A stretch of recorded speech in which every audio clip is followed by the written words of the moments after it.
easy to use. We are there for customer support throughout the process. If you need our help, if you've never run a tournament before, we can do conference calls with you weekly and show you exactly what to do, make you really comfortable with things. But really, it only takes one person to run our software, because each division that you run through the software for a tournament is on one single page. And all you're doing is scrolling down and entering the results. When you do, it's telling you what the next matchups are. That's awesome, Pete. That's great information for anybody that's been watching this 3-day event here at the Tennis and Pickleball US store. And also, I think it should be noted that if people want to follow along, I'd like you to maybe quickly go through how somebody can follow live with the statistics of this, with this specific event that we're doing. Yeah, that's a good point. Yeah, so this event is called the Pickleball Global Challenge Cup. So you can go to the software, and once again, the software is www.pickleball.global. And you can follow along live in real time with what's happening.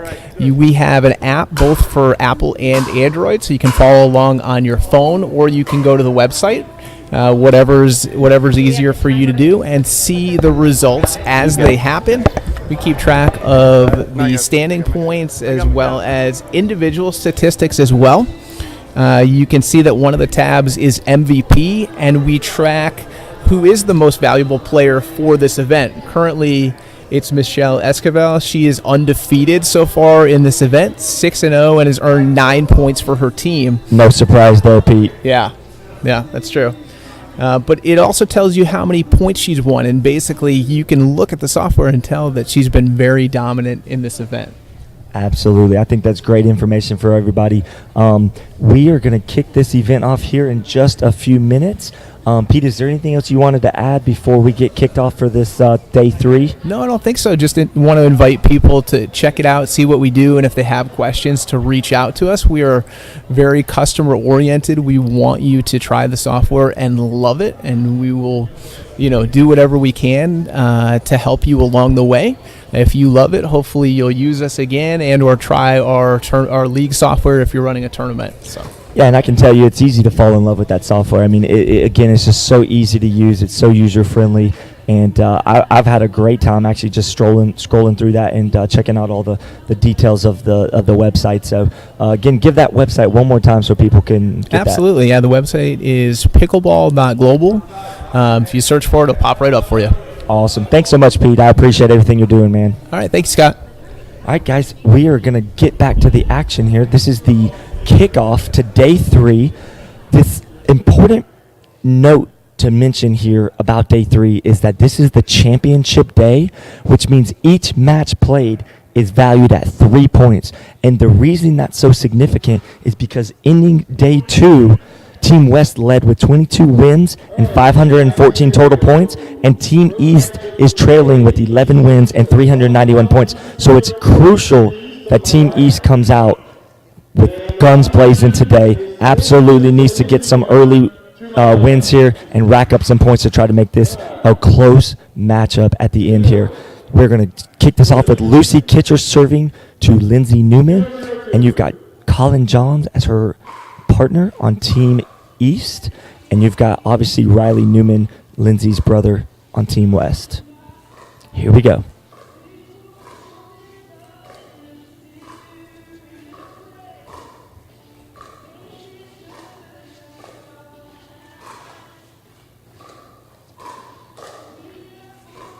Got a lot of patience right now by both sides.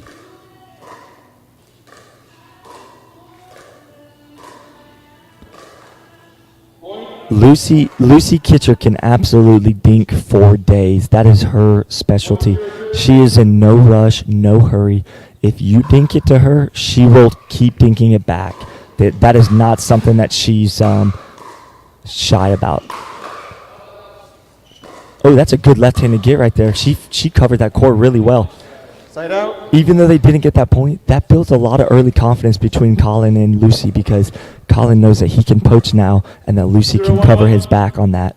All right, 0-1.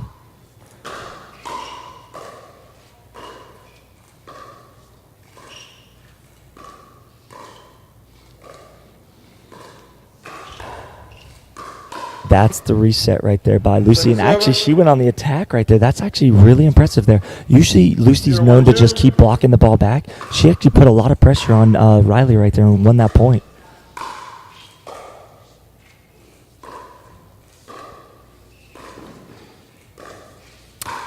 An attempted lob right there by Lindsey. Not the best lob. However, it was effective. Collin got up there in the air and then hit that ball straight down.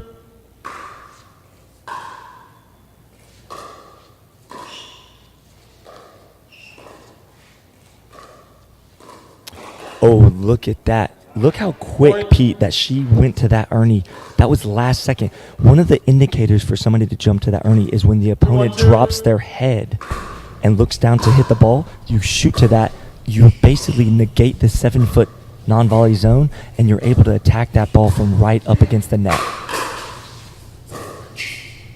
Some lofts being utilized here early in game 1. There's another attempted Ernie. Notice how she's staying outside the kitchen. She did not rush back. And the reason for that is because she knows that her brother Riley has got her covered in the middle. He's not worried about getting beat behind him, meaning back to his right, because he's quick enough to catch a dink. It's just a 2-mile-an-hour shot. So it's one step over, dink it back across. So that's why she can feel comfortable sitting there like that, just in case Lucy is to dink that ball straight across the net. She's there to attack it. All right, notice the shift right there. Riley is actually on the deuce side, which is the right side. Normally the forehand would take that, but because of both their backhands being so strong, you saw a shift. Riley actually came over and took that with a backhand, and Lindsey shifted to her left. That is very high-level play right there. One thing you don't want to do with Riley and Lindsey is get into firefights. They absolutely live for the firefight. See that shift again? She went almost off the court right there to get out of Riley's way, make sure he had plenty of room to hit that two-handed third shot. Look how far over he comes. She knows, this is a strategy that they do against a lot of opponents. What they're doing there is Riley's isolating Lucy by dinking to her right foot. It's basically putting her in a really compromising position, because right there, if she doesn't get that ball over far enough, Lindsey's going to attack that. So what's going on is basically they're isolating Collin out of the play there, and they're going to basically make Lucy hit a perfect shot over and over. And if she messes up at all, it's going to get put away. Oh, that's a great job by Collin right there. He went behind Lindsey, and I think that's a great strategy because they both sit on their backhand so well that you can sometimes catch them off guard on the forehand side.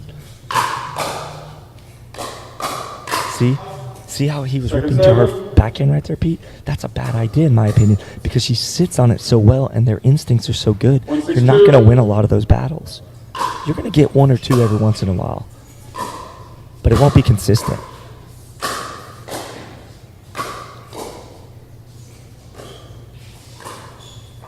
Look at that. She knew instantly. See the communication was not even verbal right there. Right. The communication from them goes from being brother and sister and exactly, and playing with the same person all the time. What a difference that makes, doesn't it, Pete? I mean, it's incredible how they don't even have to speak. They just know what they're going to do. It's almost like watching the Bryan brothers in tennis. Mm-hmm.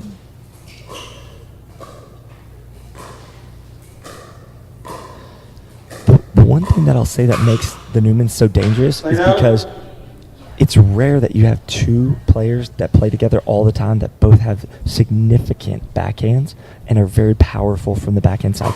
Typically, the weakness is on the backhand, not for them. If there is a weakness, which I'm not sure there is at this point, it would be to their forehand side. Like that right there. Yeah, that's very unusual for the weakness to be on the forehand side. Oh, absolutely.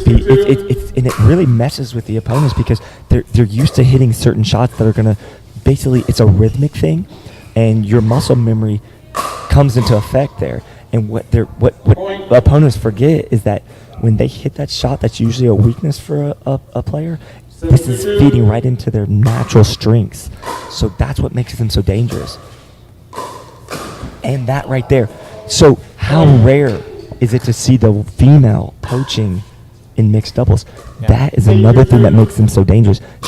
Lindsey is super athletic, and the other thing is she's not afraid to pull the trigger. If you watch her play, there's no sense of hesitancy, basically. All right. Also, note right there, Lindsey jumped to that Ernie again.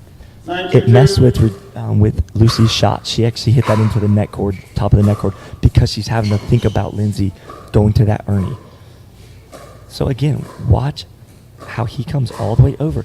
Lindsey sits a little further out towards the left side of the court because she's ready to Ernie at any time.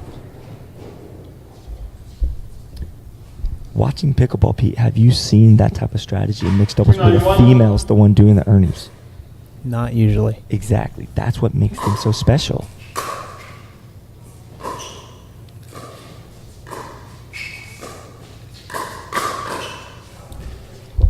What I really like about them is the non-verbal communication.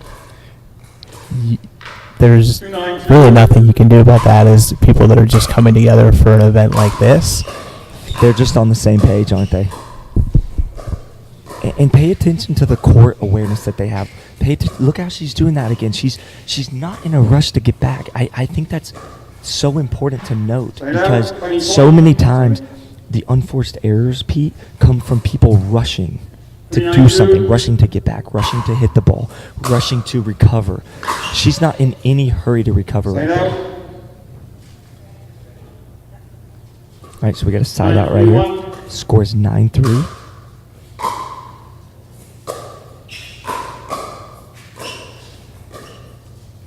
I think it's very important right now that Collin Johns starts to implement himself into this game. He's got to figure out a way how to get involved.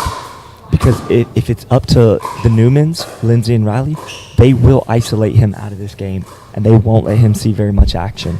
He'll get a dink here or there just like that to keep him honest, but the consistency is going to be going towards Lucy. And it's not because Lucy's the weaker player. It's simply because Lucy is a more predictable player in her style, and they know what they're going to get with Lucy. Collin can be somewhat of an X factor, a loose cannon, if you will, and that's not a negative connotation. That just means he's going to do some unorthodox stuff right on cue, by the way. Thank you for that, Collin, right there, as I'm describing that for him. He's going to do a little more offensive stuff that's going to put Lindsey and Riley in a bad spot. So that's why it's not that Lucy's the weaker player as much as it is that she's more predictable. So I want to be very clear on that. 10-3-2. All right, the gap is increased to 7-point differential here. This is so important right now that this side out, Collin and Lucy get something going. Even if it's just 1 or 2 points, it does something for you with your mental game when you're able to get a little bit of momentum. Now, if you noticed, what did you just notice about that? Did you notice that? Yeah, I was just going to say Lucy and Collin are still hitting to the backhand, even though they're losing a majority of the points that they hit to the backhand. And there's the forehand. See, as soon as she moved that ball back to the forehand, she was unprepared.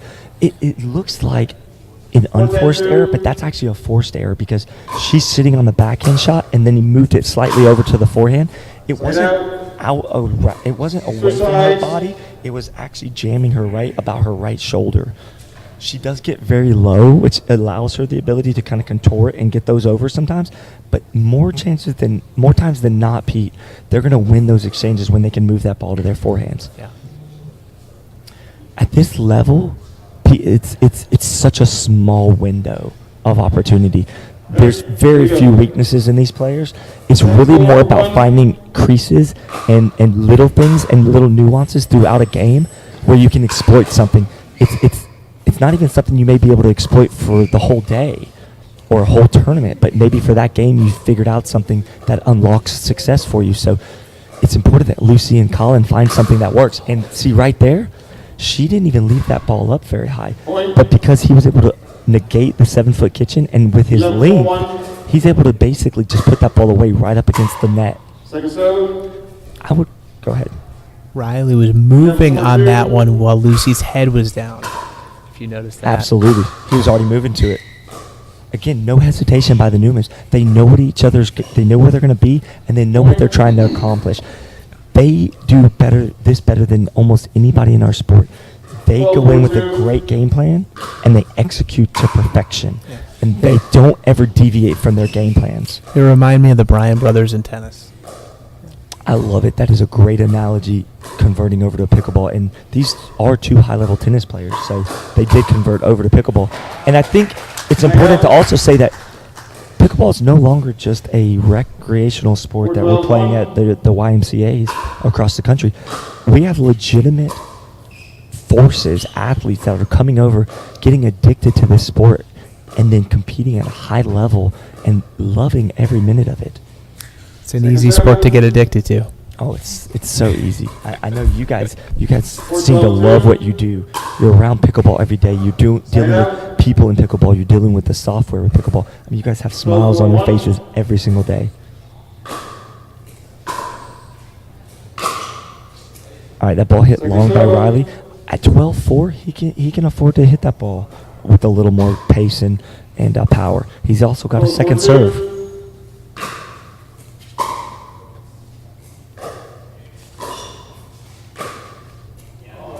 That's just so good right there. She literally took her time and just hit that ball right down the line, literally painting that white line right there. Look at how she knew to get out of the way of that ball. If you notice, when Lucy pulled her paddle back to hit that, Lindsey was already sliding to her left to get out of the way. That you can't teach that kind of stuff, Pete. That is strictly instincts. I can tell you I don't have those instincts, Pete. All right, this gap is continuing to increase. I think it's important that I note that I say this on the live stream. The reason that you'll see all four players continuing to compete until the clock hits 0 is because of our format that we're using this week. Wow, look at that firefight right there. Lindsey and Riley able to get the upper hand on that one. The reason you'll see both teams competing no matter what the score is because this is a team competition, not just an individual competition. So this is still important that you battle and compete hard for your team West or for your team East because points do matter.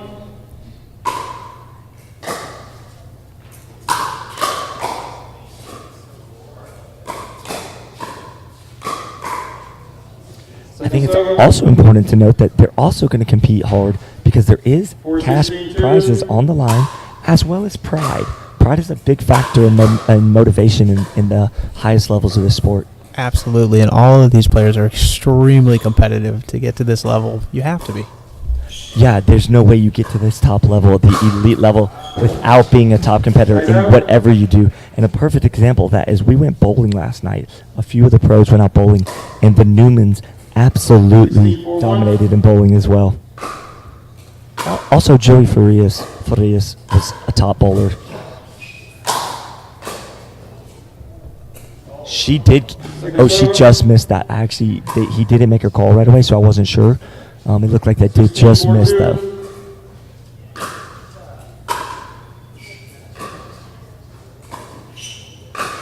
You see what he's doing right there? He lobbed that over her right shoulder.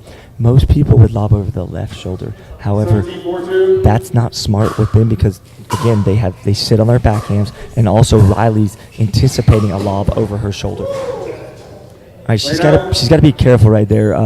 Sometimes it may not be worth going after some of those. With us being inside, there are a couple obstacles that you have to be aware of. Of course, she's very aware of her surroundings, but sometimes when you're focused as a competitor, you kind of lose track of where you are when you're going for that ball. I can promise you the only thing they see right now is a big yellow pickleball. Okay, that's a great point right there for Lucy and Collin. I think no matter what level you play at, everyone can relate to a moment in time when they have that type of focus where all they see is the ball. Absolutely. Yeah, if it looks like a big grapefruit, you're probably dialed in and playing well. 5-17-2. The problem with being down late in this type of format is that you're not only battling against the opponent, you're also battling against a clock at this point. So the clock is not Lucy and Collin's friend at this point. We're just under 4 minutes. We're coming up on the 3.5 minute mark. And keep in mind also with our format, we are allowed 2 timeouts per 20-minute session, and you cannot burn those timeouts under the 2-minute warning. So basically the teams have 1.5 minutes left to use those if they choose. And right now, it doesn't look like either team is going to use those timeouts. And it actually doesn't make strategic sense for Collin and Lucy to burn timeouts at this point, because they need to have a sense of urgency to try to get as many points as possible to help their team.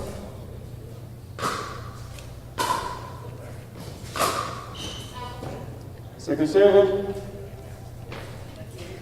17-6-2. The Newmans in complete control of this game, but again, you're going to see all 4 competitors battling it out till the clock hits 0, because this is still a team event. And I think they still would either way. I don't think that... Okay, Lucy had the right shot right there. She had it set up. But I think it's so important to say this again, because the Newmans force you to do something extra with your shot. It's not good enough to just hit an average shot against a team like this. 18-6-2. I think it's 18-6. Is that right? 18-6? They switched so much, they actually forgot where they were supposed to be. They forget where they're at. That's hilarious, Pete. But, that does happen even at the pro levels. That's what I was just going to say. You can see it even happens to the pros. Oh, it does, absolutely. I mean, we had a situation in day 2, I believe, where Eden Lika and Martina Coakley were tied 11-11 in a very intense match with Christine McGrath and I'm sorry, I'm drawing a blank on Christine's partner at the moment, but the more important thing is they were on a run, had momentum, and they served out of position, not just once, but twice actually. And so it is, it is something that happens even at the pro level. I think it happens less at the pro level, but it does happen because we're human and we do make mistakes, 621. 621. What he said was 620 serving 1, but he said 621, so it kind of sounded funny, but he even kind of smirked a little bit because he knew it sounded funny.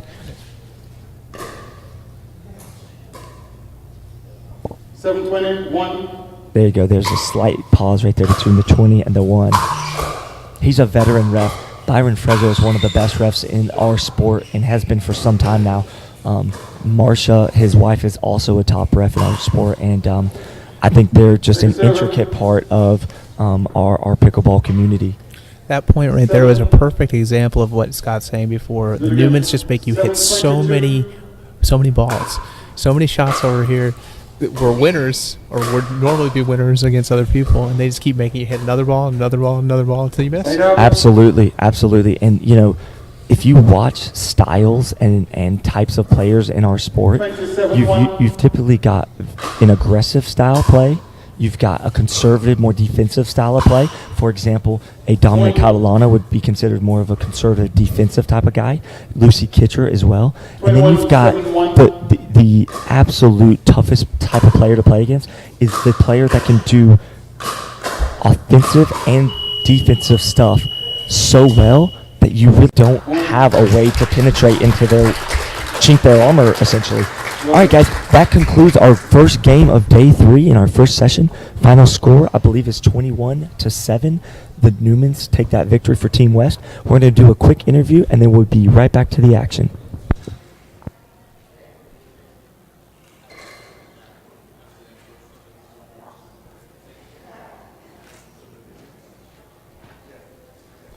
All right. End of game 1. The early birds are here, right? Good cheering section.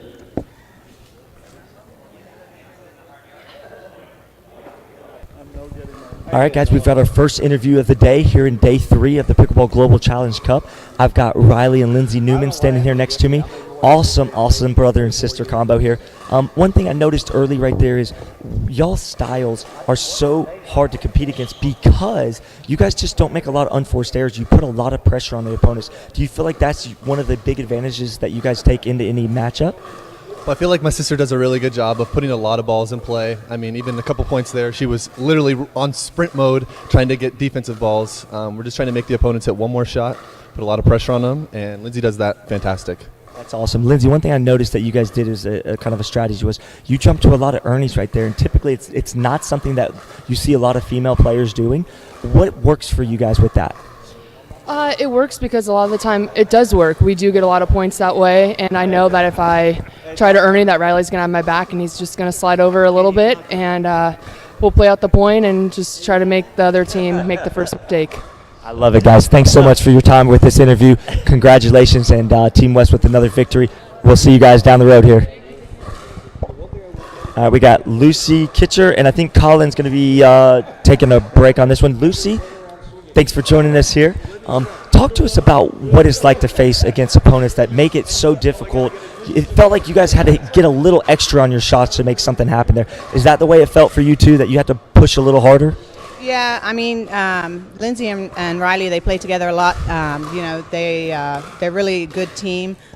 Even with them playing together so much, there was at least one or two balls that went kind of down the middle. And that's for people playing together all the time. For Collin and I, that was our first time playing. So we were a little unsure of, who was going to do what. But it was fun.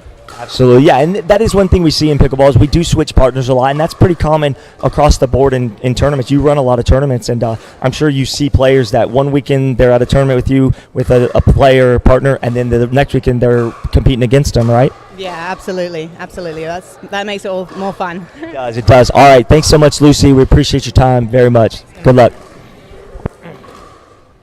Hey guys, I'm Pete. I'm Mac with Pickleball Global here in the beautiful sunshiny state of Florida in Bonita Springs. And we want to just thank you for watching the Pickleball Global Challenge Cup powered by Pickleball Global software. Pickleball Global is a league and tournament creation platform for individuals, coaches, teams, clubs, and community organizations around the country and around the world. Yeah, and we're proud to be the software provider of the Indian Open, the Thailand Open, and now this week the Netherlands Open. We run large-scale events all over the country and all over the world. And if you want to run a league or tournament in your community, you can reach out to us at info@pickleball.global. Check out the pickleball.global site or give us a call at 239-301-2141. Yeah, we look forward to working with you. Call us soon and we'll set it up.